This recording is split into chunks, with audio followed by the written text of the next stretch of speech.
Assalamu alaikum wa rahmatullahi wa barakatuh. Bonjour tout le monde dans le quatrième cours d'anatomie dans le système cardio-respiratoire deuxième année médecine. La structure du péricarde et rapport du cœur. Premièrement, le cœur est constitué de trois tuniques, de l'intérieur vers l'extérieur, on a l'endocarde, le myocarde et le péricarde. L'endocarde est la couche la plus interne. C'est une membrane qui tapisse la surface interne du cœur et limite ses cavités. Le myocarde est la couche moyenne. C'est une tunique musculaire épaisse constituée de muscles striés. Ces fibres musculaires prennent insertion sur un appareil fibreux, la charpente ou squelette fibreux du cœur, autour des orifices auriculo-ventriculaires et artériels.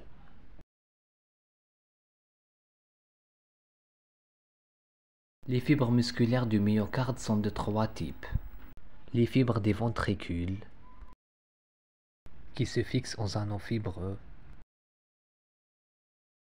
sont faites de fibres propres à chaque ventricule, et les fibres communes ou unitives qui enveloppent et réunissent les deux sacs. Les fibres des oreillettes sont formées par des fibres propres à chacune des oreillettes et des fibres communes aux deux oreillettes. Ces fibres s'attachent uniquement aux anneaux fibreux auriculo-ventriculaires et non pas sur les anneaux fibreux artériels. Et le troisième type, ce sont les fibres du système cardio-necteur qui assurent la fonction de pacemaker pour la contraction du muscle cardiaque. Concernant le péricarde, c'est la couche la plus externe. Il se divise en deux couches, l'une superficielle, le péricarde fibreux, et l'autre profonde, le péricarde séreux, formé par deux feuillets, viscéral et pariétal.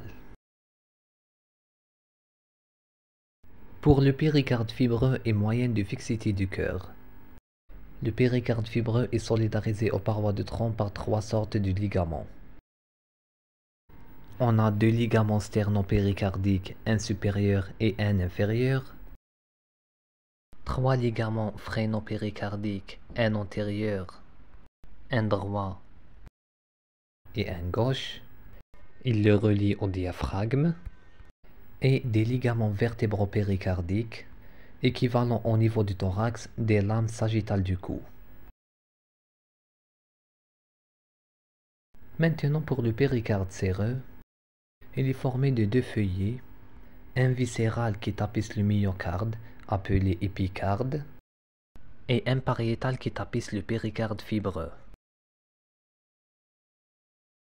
Les deux feuillets délimitent entre eux une cavité virtuelle, la cavité péricardique. L'union entre les deux feuillets se fait selon des lignes de réflexion sur le cœur. Voici les lignes de réflexion autour du pôle artériel, ça veut dire autour de l'aorte et du tronc pulmonaire.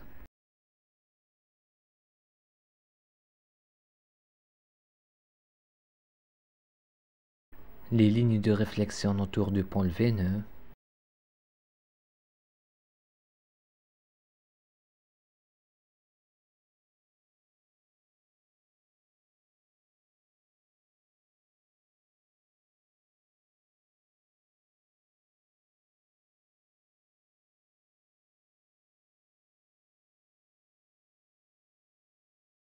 Le péricarde forme deux diverticules. L'un est le sinus oblique du péricarde, qui correspond au cul-de-sac compris entre les veines pulmonaires ou cul-de-sac de Haller. Il est situé en arrière de l'oreillette gauche. Et l'autre est le sinus transverse du péricarde ou sinus de Thiele, qui est compris entre le pédicule aortopulmonaire et la face supérieure des oreillettes, ou le toit de l'oreillette droite et de l'oreillette gauche. Le toit du sinus est le feuillet pariétal tendu entre deux structures.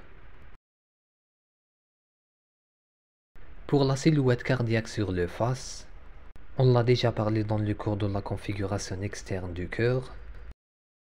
Ceci sont des autres incidences de la silhouette cardiaque dont la connaissance est très importante dans le domaine d'imagerie médicale. Pour les foyers stéto-acoustiques, on a le foyer mitral qui est situé sur le 4e ou 5e espace intercostal sous-mamelonnaire gauche. Le foyer tricuspide et parasternal droit au niveau du 4e espace. Le foyer aortique et parasternal droit au niveau du 2e espace. Et le foyer pulmonaire et parasternal gauche au niveau du 2e espace intercostal. Les rapports du cœur. Pour les rapports antérieurs, en avant on a le plastron sternocostal. En profondeur, le plastron sternocostal est séparé du sac péricardique par le muscle triangulaire du sternum ou transverse du thorax et les pédicules thoraciques internes, les cul-de-sac pleuro costo-médiastinaux et le bord antérieur du poumon. En bas, le cœur est en rapport avec le diaphragme. Il repose sur une aire triangulaire qui correspond au centre tendineux. Le cœur répond par l'intermédiaire du diaphragme à droite au foie et à gauche à l'estomac. Pour les rapports latéraux, de chaque côté, la face médiastinale du poumon, recouvert de ces deux feuillets pleuraux. Avec le nerf phrénique qui longe le bord du cœur, plus antérieur à gauche qu'à droite.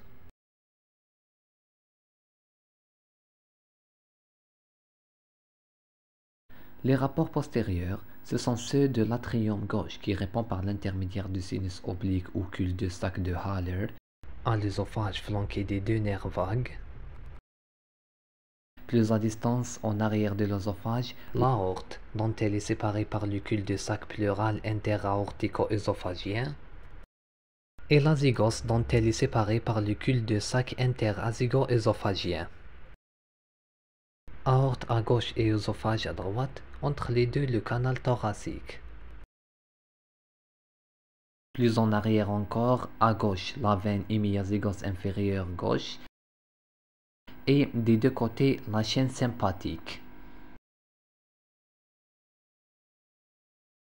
Les rapports supérieurs, ce sont les gros vaisseaux aorte et artères pulmonaires, recouverts en avant par les relais catémiques.